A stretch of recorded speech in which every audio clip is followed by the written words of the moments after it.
जय हिंद दोस्तों, मैं सुशांत शर्मा आपका हार्दिक स्वागत करता हूं। प्यारे बच्चों, लगातार वायरस अटैक कर रहे हैं और आपको पता है वायरस के कारण हर व्यक्ति की इकोनॉमी खराब हो रही है, देश की इकोनॉमी खराब हो रही है। अब एक नया वायरस आया है जिसका नाम है आपका S3N2। ये नया वायरस नहीं है, पुराना वायरस ही है। S2N2 influenza. आप देखते हैं जब भी मौसम चेंज होता है तो हमें सर्दी, खांसी, बुखार वगैरह आ जाता है। नॉर्मली इन्फ्लुएंजा के कारण होता है, लेकिन इस इन्फ्लुएंजा में कुछ सिम्टम्स बढ़ जाते हैं जिसके कारण हमारी डेथ भी हो सकती है। इसके कारण एक बहुत बड़ी पैंडेमिक भी हुआ था 1968 में, उसके बारे में भी अभी हम देखेंगे। तो प्यारे बच्चों, ये है हमारा S3N2 इन्फ्लुएंजा वायरस। अभी हाल ही में ही भारत में इसके काफ़ी केस देखे गए हैं, लगभग 500 केस देखे गए हैं 5 मार्च तक। कुछ लोगों की डेथ भी हुई है। हरियाणा, दिल्ली, कर्नाटक, इन राज्यों में इनके केसेस ज़्यादा देखे गए हैं। ये S3N2 ये एक सब टाइप है इन्फ्लुएंजा ए का। आपको मैं बता देता हूँ, इन्फ्लुएंजा 4 प्रकार का होता है, ए, बी, सी, डी। और इन्फ्लुएंजा ए और बी ये मैक्सिमम जब भी सीजन चेंज होता है आपका, तो ये हमारे अंदर इन्फेक्शन कॉज करता है। अगर मैं इसकी स्ट्रक्चर देखूं, अगर मैं इसकी स्ट्रक्चर, अच्छा ये बता देता हूं मैं आपको कि इन्फ्लुएंजा का जो डिटेक्शन किया जाता है वो वही जो कोरोना में यूज किया गया था आपका RT-PCR, क्योंकि इसका जेनेटिक मटेरियल RNA होता है। तो RT-PCR का इस्तेमाल करते हैं। RT-PCR का इस्तेमाल करके आपका विस्कॉन्सिस स्टेट में इसको इसका पता लगाया गया। एक बच्चे को, 14 साल के एक बच्चे को इन्फेक्शन हुआ था आपका, उसके अंदर इसका पता लगाया गया कि वो आपका इन्फ्लुएंजा पॉजिटिव है। और कौन सा इन्फ्लुएंजा था उसको? S3N2 वेरिएंट वायरस इन्फेक्शन था उसको। अगर मैं इसकी स्ट्रक्चर को देखूं तो आपको पता है जो भी इन्फ्लुएंजा वायरस होते हैं, मैं बता देता हूं आपको, उसमें 2 प्रोटीन पाई जाती हैं। एक होता है आपका न्यूरामिनिडेज और एक होता है आपका हीमाग्लूटीन।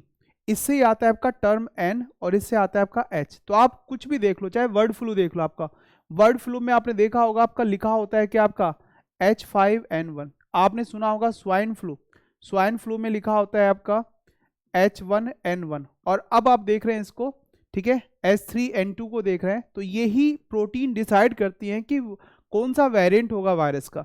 तो ये प्रोटीन जो होती है आपका, इसकी सरफेस पे प्रोटीन पाए जाते हैं, यही डिसाइड करेंगे कि इस वायरस का वेरिएंट कौन सा है। तो ये वायरस कौन सा है आपका? S3N2। इसके सिम्टम्स क्या होते हैं देखो, मैं बता देता हूँ, मुझे भी यही सारे सिम्टम्स आए थे अभी। 3 दिन तक मुझे लगातार रात में सर्दी लगा, फीवर रहा है 102 प्लस फीवर रहा। मैंने क्लास वगैरह भी नहीं ली थी उस समय, और मुझे खांसी अभी भी है। आप जानते हैं जो भी बच्चे मेरी क्लास ले रहे होंगे वो देखते होंगे मैं खांसता रहता हूँ। तो यही सिम्टम्स मेरे अंदर भी रहे। रात को सर्दी लगी, सांस लेने में दिक्कत हो रही थी, थकान काफ़ी हो रही थी, यही सिम्टम्स मेरे अंदर भी रहे। लेकिन मैं डॉक्टर से कंसल्ट किया, दवाई लेकर आया। हालांकि मैं डॉक्टर वगैरह के पास ज़्यादा नहीं जाता हूँ, तो डॉक्टर के पास गया, मेरा दोस्त है उसके पास गया। तो प्यारे बच्चों, जो सिम्टम्स है यहाँ पर, जो सिम्टम्स है यहाँ पर, सिम्टम्स क्या है आपका? Mild upper respiratory infection. मतलब क्या होगा? आपका इन्फेक्शन हो सकता है चेस्ट रीजन में, यहाँ पर कफ रहेगा, फीवर रहेगा आपको, और rapid progression of severe pneumonia, pneumonia की दिक्कत भी हो सकती है इसमें। लंग्स में इन्फेक्शन हो सकता है। Acute respiratory distress syndrome, shock and even death, ये सब हो सकते हैं। अगर मैं आपको बताऊं एक एक करके, वोमिटिंग रह सकता है आपको, उल्टी आ सकती है इसमें, इसमें डिहाइड्रेशन हो सकता है आपका, ठीक है, लूज मोशन भी हो सकते हैं, लो बीपी रहेगा, high rate of breathing, breathing rate बढ़ जाएगा, मतलब सांसें छोटी हो जाएंगी, ब्रीथिंग रेट बढ़ जाएगा।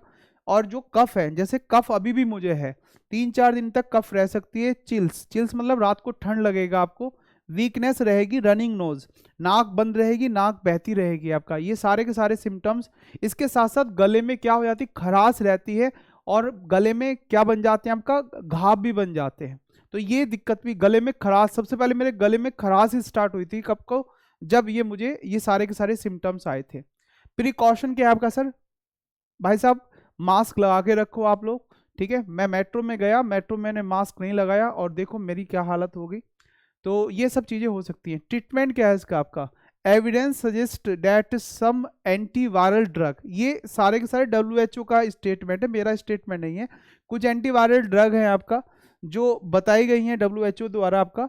ये आपका न्यूरामिनिडेज, ठीक है, इनिबिटर। ये तो क्या है आपका? जो प्रोटीन पाई जा रही है ना उसके ऊपर N वाली, उसको इनिबिट कर रहा है आपका।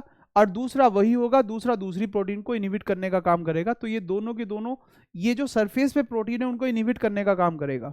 मैं बता देता हूँ मैंने क्या लिया आपका, मैंने डोलो लिया, ठीक है, और एक आपका जो डॉक्टर ने बताया, ठीक है, आप डॉक्टर से ही कंफर्म करेंगे ज़्यादा ठीक रहेगा, मैं बता दूंगा कहीं यही आप लेना शुरू कर दें।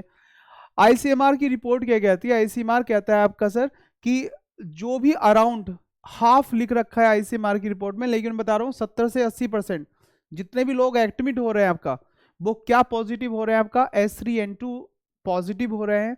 और इसमें जो पेशेंट है आपका, इसमें सीवियर एक्यूट रेस्पिरेटरी इन्फेक्शन देखा जा रहा है, और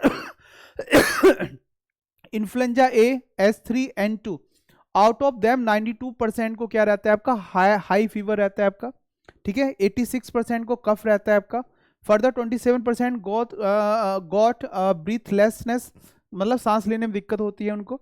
और इसमें क्या होगा आपका, वीजिंग सिम्टम्स, मतलब सांसें की दर क्या होगी, छोटी हो जाती है, सांसों की लेंथ छोटी हो जाती है। और 16% न्यूमोनिया की दिक्कत है, और 6% सफर फ्रॉम द, ठीक है, ये भी आपका क्या है, आपका रेस्पिरेटरी सिस्टम से रिलेटेड ही है। तो ये सारी की सारी रिपोर्ट आई आईसीएमआर द्वारा।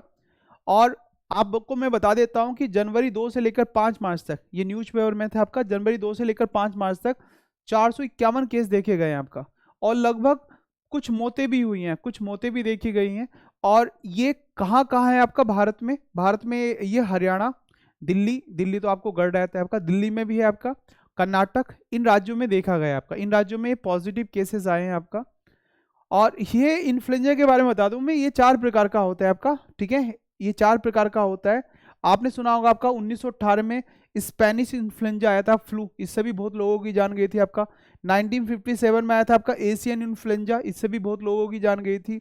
1968 में हांगकांग इन्फ्लुएंजा आया था आपका, यही था वो भी आपका, इससे भी काफ़ी लोगों की जान गई थी आपका। फिर नेक्स्ट पेंडेमिक इन्फ्लुएंजा ये हो सकता है, ऐसा कहा जा रहा है साइंटिस्ट के द्वारा, ऐसा कहा जा रहा है। 4 प्रकार का इन्फ्लुएंजा होता है, A B C D, लेकिन इसमें 2 महत्वपूर्ण है, इन्फ्लुएंजा A और B, ये सीजन में यही होते हैं दोनों के दोनों। इसमें A में कौन आएगा आपका, H1N1 सुना होगा आपने, स्वाइन फ्लू, और क्या है आपका H3N2 जो आपने सुना है आपका, जो अभी चल रहा है। और इसमें ही आता है आपका, इसमें ही H5N1 भी आता है, बर्ड फ्लू भी आता है। मतलब जो इन्फ्लुएंजा ए होता है ये ह्यूमन के साथ साथ पक्षियों में हो सकता है, जानवरों में भी हो सकता है आपका। इन्फ्लुएंजा बी क्या होता है आपका, केवल ह्यूमन तक ही सीमित रहता है आपका, लिमिटेड टू ह्यूमन बींग्स, ठीक है। इन्फ्लुएंजा बी ये इतना घातक भी नहीं होता, जबकि इन्फ्लुएंजा ए ज़्यादा घातक होता है, और इससे काफ़ी लोगों की जान जा सकती है इन्फ्लुएंजा ए के कारण। आपने अगर देखा हो कभी, अफेक्टेड कंट्री कौन कौन से इस समय, इंडिया भी अफेक्टेड कंट्री में आ चुका है, USA, Australia, UK, Japan, east Europe और मिडिल अमेरिकन कंट्रीज, और चाइना, हांगकांग, इन सब में अभी तक इसके केस देखे गए हैं। भारत में भी अब इसके केस देखे जा रहे हैं। इन्फ्लुएंजा जो पेंडेमिक रहा आपका, फ्लू पेंडेमिक रहा आपका 1968 में, ये इसको हांगकांग फ्लू भी कहा जाता है, और इसमें लगभग 10 लाख से अधिक लोगों की मौत हुई थी आपका। आप देख रहे हैं जो मौतें हुई, देख रहे हैं आपका कैसे लाइन लगाकर डेड बॉडी रखी हुई है, तो लगभग 10 लाख से अधिक लोगों की मौतें इसमें हुई।